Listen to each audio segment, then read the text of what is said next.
Hello everyone, hope you're all doing well.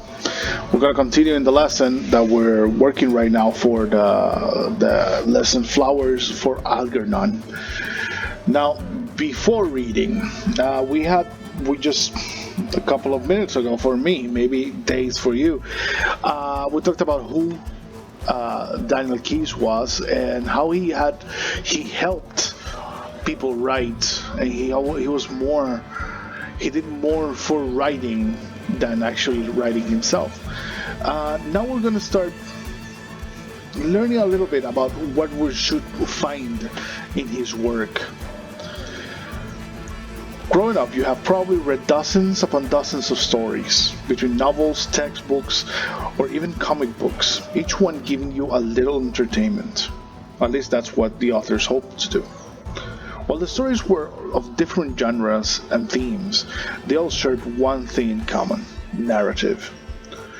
The elements of narrative include plot, setting, conflict, atmosphere, point of view, and last but not least, characterization. Characterization. When you are reading a story, play, or novel, the author does not list the characters with a biography and personality summary, or note them in footnotes as if they were key vocabulary words. Instead, the author reveals the character's personal qualities as the narrative progresses through a process called characterization. These qualities are commonly referred as character traits, which are the aspects of a person's behavior and attitudes that form his or her personality. Now, what they're referring to here is not a list of words, of adjectives, but in fact is a way of letting the reader, the audience, the listener understand of whom I am talking about. You have been working with the concept of characters since before you started school. Remember the stories of Juan Bobo and how he would always get into some sort of trouble? Juan Bobo is a classic character in Puerto Rican literature, or folklore, originally created by a group of school children to whom authorship was never officially attributed. Nevertheless, many other authors have adapted their stories into the modern versions of what we recognize today. Within the stories, we learn how Juan Bobo thinks and acts, which leads us to make predictions and his actions or attitudes. We learn about the personality of each character in the stories through two methods: direct and indirect characterization. Before continuing with the next slide, I want to take a second and discuss a little bit about this, what it refers to as predictions. When you make a friend, when you talk to someone for the first time, you slowly get to know them. They slowly reveal who they are to you. That sounds a little ominous, but the person you're talking to will tell you more than their name. They will have a cadence to their voice. They will have a way of moving. They will have a belief system, an honor system, a reasoning. Those things, you start getting them from interactions. When you read a book or watch a movie, your interactions are limited. But that's only if you're the audience. So, what the writer does is that they project these emotions, these attitudes, these beliefs, these actions into these characters. And they give you exactly the amount that you need to know. Think of it as salt on a particular a dish that you're going to eat. Let's say maybe you like a little bit of salt with your egg. Maybe you like a lot of adobo instead. But that's your prerogative. When it comes to the character, the author will give you as much as you need to get there fast. So when it comes to when he says that you make predictions of his actions or attitudes, what they're really saying is that you get to know them enough to understand them, know them enough to know that they are not going to do that, but instead they're going to do that other thing. It's like the difference between having a crazy friend and having a low-key friend. Now, a low-key friend might help you with your assignment, but the crazy friend will jump off a bridge. No? In a story, you expect the crazy friend to jump off the bridge because that's the information they have given you through characterization. Okay? Let's continue then. In the Tales of Juan Bobo, you frequently encounter examples of direct characterization, which means that the author describes the character as part of the narration. But keep in mind that there will be moments where a character will describe another as well. Example. Once upon a time, there was a lazy boy called Juan, who would make a fuss every morning and wish the day were over at 1.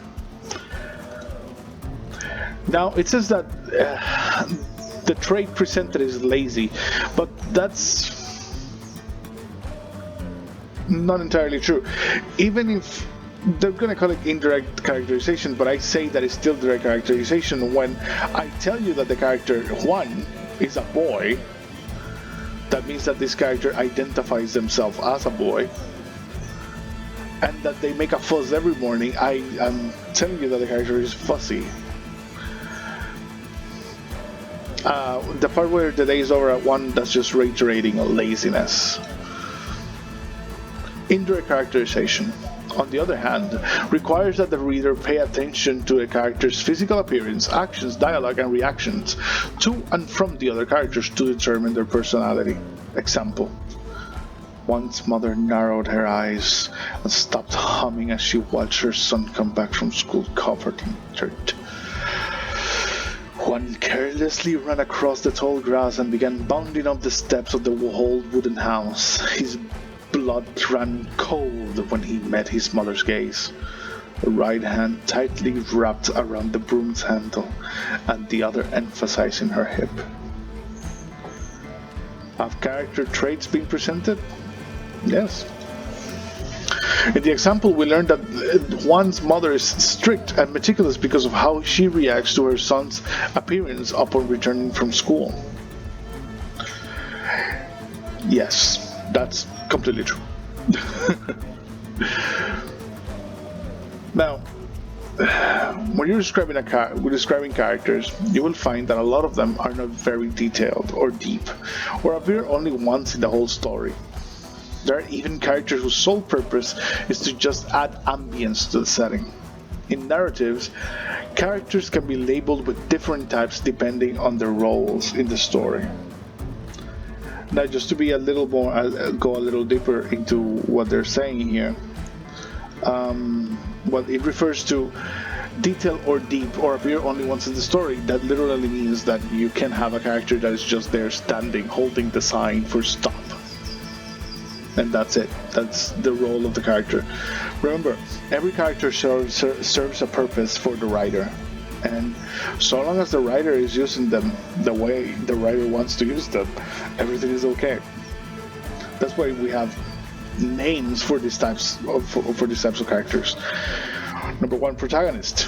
Leading character of a narrative or drama. More than one protagonist can present in a story. Antagonist. Character that represents an opposition to the protagonist. In some cases, the antagonist is not necessarily a single person. It can be a group of people, an object, an animal, or an institution. Also, an antagonist must have a motivation. They don't have to be evil. Maybe they just want to buy that last cookie that the protagonist is trying to buy, but they have to have a reason to do this. The house burning down is not an antagonist. Fire is not an antagonist, is what I'm saying. A round character that has a complex personality. You can think of a round character like a three-dimensional figure that has a physical, mental, emotional trait. A protagonist is usually round. Usually, yes. Hopefully, yes. Not always. Round characters are characters that even when you feel like they're strong, when they're sad, it doesn't remove from their pain, you know? Like, take Simon from Tekken Topa Gurren Lagann. His best friend and mentor, older brother almost, Kamina, has just died. Heck, in the battle that Kamina died, the man came back to life to save Simon's life one last time. But Simon goes into a deep depression, and for the next couple of episodes he does nothing but cry. He is useless to the rest of the group, and dangerously so. But once he overcomes that sad aspect of his life, he pushes forward and keeps fighting. He overcame something. But we all get sad. We all feel sad all the time, at least some of the time. But sadness does not negate our strength. That's why Simon is a rounded character. He felt an emotional baggage and he dealt with it. And that's what we do. A round character is shorthand for a character that acts human, that has human characteristics and human beliefs and human attitudes, and deals with things in a human-like way. Flat. Only one or two aspects of this character's personality are revealed and sometimes resemble a stereotype. Stereotypes are rarely, very, very rarely acceptable. Secondary characters are usually flat characters. Flat character is not a bad character. Flat character is a character that serves a purpose. A flat character is the guy carrying the load from one end to the other end. You know, the flat character does what needs to be done. That's what they do. They're the guy who the detectives ask questions to. Like, do you remember this guy? Yeah, I do. He stole the money. Oh yeah. Well, how do you know? I saw him. He just sounds. He just has a voice. Flat characters were very useful in folktales. Juan Bobo is a flat character. Why? Because Juan Bobo serves a purpose. He's supposed to be there to be funny and to be silly and to be ignorant and to grow, but he never does. But he's there to represent something. Flat characters are necessary because you don't always need to have the reader, go into the emotional depths of the psyche just to understand something. Flat character is very good. Little Red Riding Hood is a flat character. What is she? A child who wears red and carries a thing, una canasta. That's all she does. That's all she is. There's nothing wrong with her though, just to be clear. Dynamic. A character that changes throughout the story, usually in an emotional or attitudinal way. A main character is usually dynamic. Again, not always. I would argue that Batman and Superman are both very round characters, but they're not very dynamic. Because they can't change. They're static. A static character is a character that doesn't change at all throughout the story, regardless of the events he or she went through. For example, a static character doesn't grow because they're already there. Wonder Woman is a static character. She may learn something. She may change here, now. But because she's serialized, because she comes in comic book form, her change, her growth, her maturity belongs to her so long as the next writer doesn't need her to stop being mature and old and wizened. It's like I've read enough comic books to have different writers writing the same characters in different titles. For example, you could have Wonder Woman in her title, Superman in his title, Batman in his title, and then there's another title called The Trinity. It's about them three. But each superhero originally was written by a different writer. Trinity is another writer, and then you have Justice League, which is another writer. That's 5 different writers trying to tell me Wonder Woman is wise beyond her 1,000 years. But she's wiser than the best detective in the world. But she's wiser than an alien from another planet that has seen the cosmos and punched gods. It kind of gets, you see, the characters need to be static. They need to be an idea rather than a solid. I'm sorry, an idea rather than an ever-changing aspect. It's the reader in this case would need them to be static. Dynamic characters need to change. Let's look at it this way. Harrison Ford, he played Han Solo in Star Wars and Indiana Jones in Indiana Jones. Han Solo changes. In the first movie, Han Solo grows. He goes from this rogue that just wants to hang out, drink, and gamble his problems away into a general in the Rebel Army. In the first movie, you get it. He comes back. He turns around and saves Luke from Vader. Indiana Jones, on the other hand, great guy. Not great with women, but he's the good guy. We are rooting for him. He is an archaeologist and he's very bad at what he does. But he's good at shooting guns and using his whip. And that's exactly the same character from the beginning to the end. Now, I've rambled on for a very long time. I hope you can gather enough information of what I've said here. Read. I've uploaded what you need. Look for this video on YouTube. Subscribe to my channel.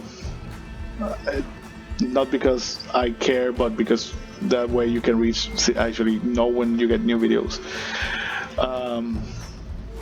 So yeah, this is Mr. Marty.